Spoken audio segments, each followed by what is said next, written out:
If you're a child of the 80s, then this unboxing is going to take you down memory lane. Hi, I'm Michael Josh. You're watching Gadget Match, and today I'm super excited to be unboxing the mini versions of the Nintendo Entertainment System and Nintendo Family Computer.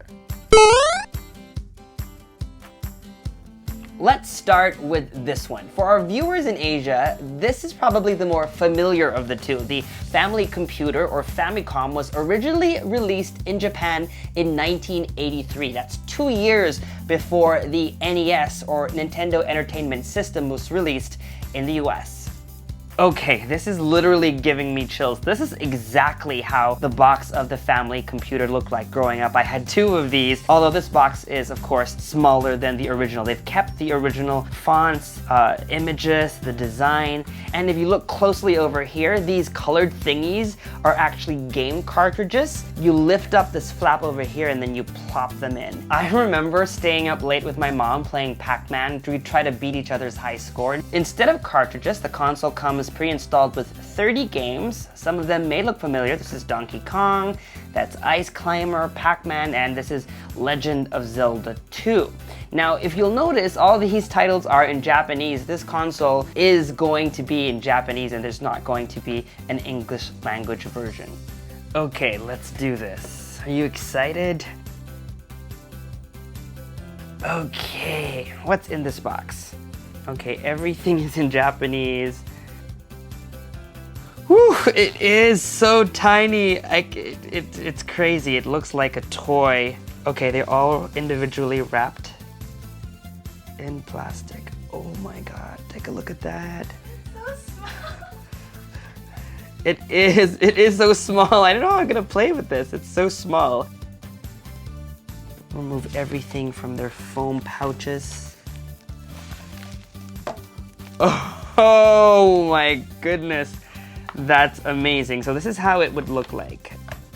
You kind of like rested them here after you were done playing. So these are built into the console itself. Wow, that's amazing. So as you can see, you're not able to lift up this flap. So that's stuck in place. This also used to be removable. That's stuck in place as well.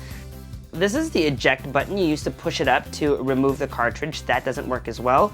So the only thing that works is the power switch over here. And this is the infamous reset button. My brother and sister used to hate me because I used to be playing, and if I didn't start perfectly, I would hit reset and I would extend my game time. So they used to always hate me for doing that. This is now a menu button instead of a reset button. And if we take a look at the ports, you basically have 2 ports.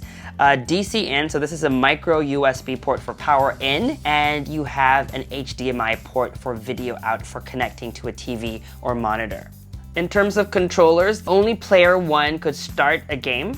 Player 2 actually had a built-in microphone, although they're just keeping that over here to stay true to the design. There is no microphone in this mini controller. Also in the box, a USB cable and an HDMI cable.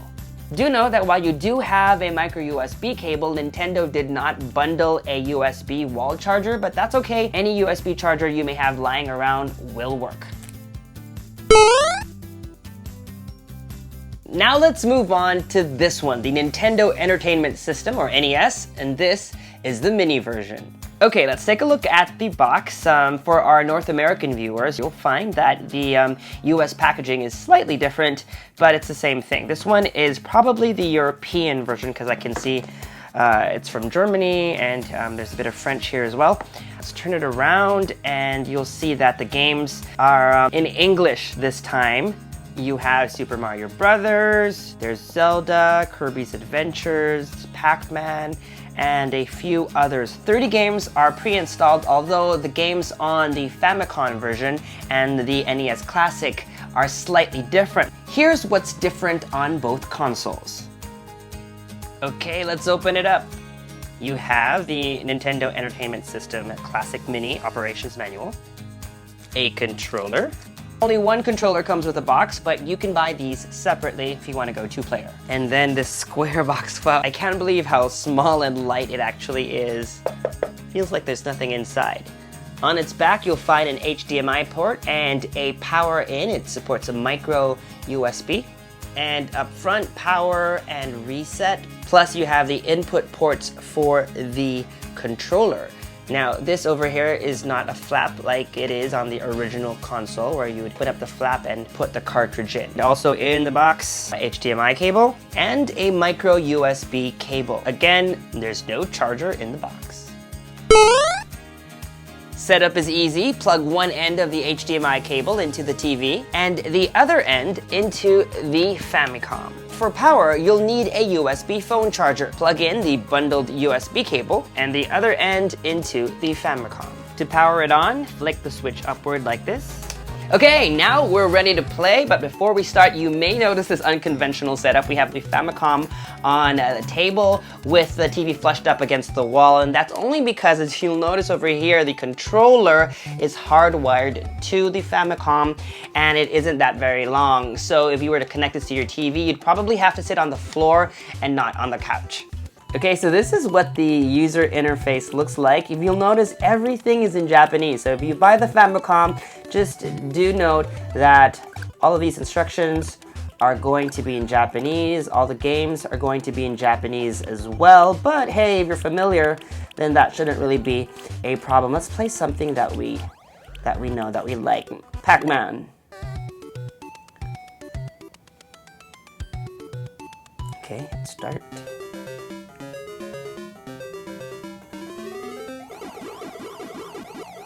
This is what computer games were like back in the day. Growing up, this is what computer games were like.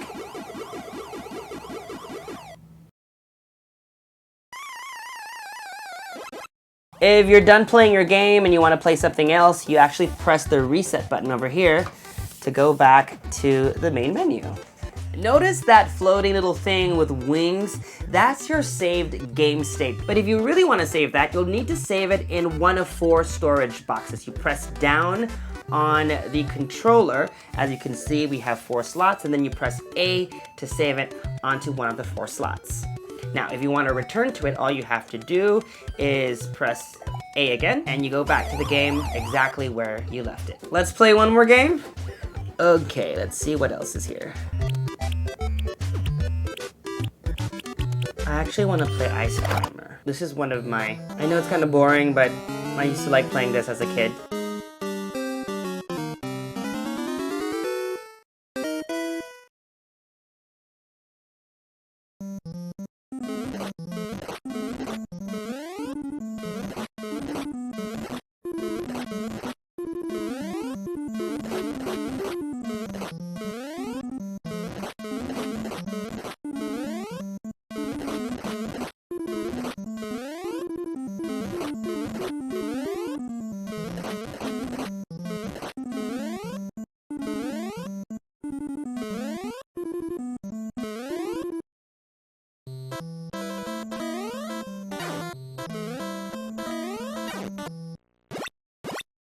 When you're done playing, all you have to do is flick the switch, and it powers down.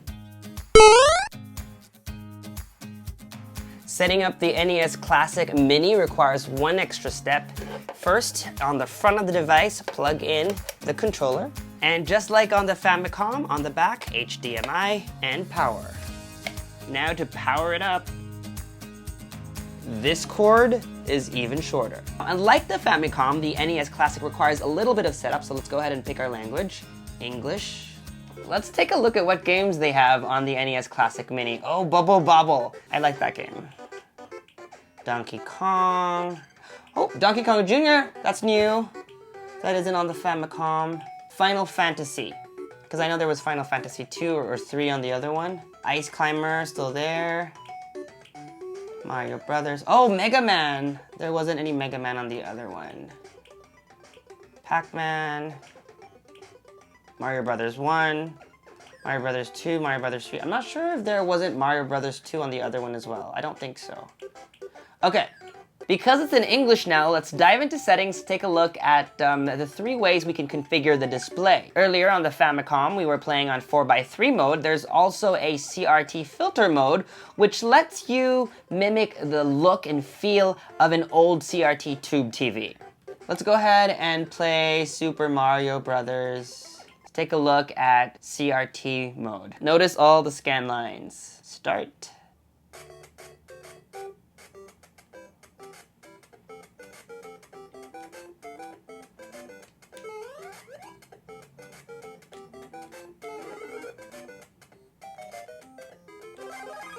There's also Pixel Perfect mode, which turns every pixel into a square, giving you better detail. Let's take a look at what that looks like. Okay, let's do Donkey Kong. Dun, dun, dun, dun, dun, dun, dun, dun, dun. Just like I remember it.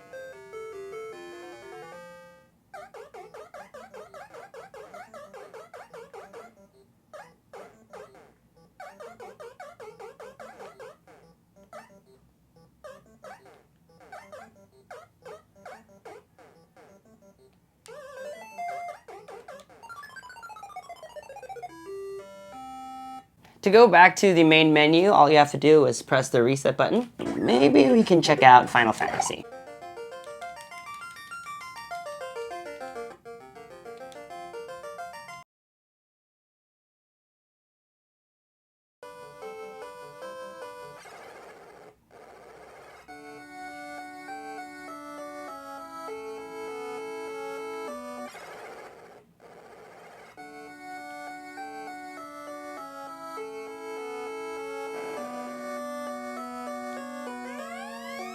Now that we have the English menu available, let's go ahead and do the saving part all over again. All you have to do is press down on the controller. You can now press A to save it onto one of the 4 slots. Remember, it's 4 slots per game. If you want to delete that game, press the select button and then use the arrow controllers to drag it over the trash bin. Hit A to delete and then A to confirm. And that was our double unboxing, setup, and hands-on with the Nintendo Family Computer and Nintendo Entertainment System Classic Mini Consoles. Both are available. Well, they're supposed to be available. They're sold out right now, but don't worry, Nintendo says they will be restocking very soon, hopefully in time for the holidays. If you'd like to see more gaming videos, make sure to subscribe to our YouTube channel, like our Facebook page, and follow GadgetMatch elsewhere on social media. Plus, make it a point to visit GadgetMatch.com daily. Until the next video, I'm Michael Josh. Thanks for dropping by.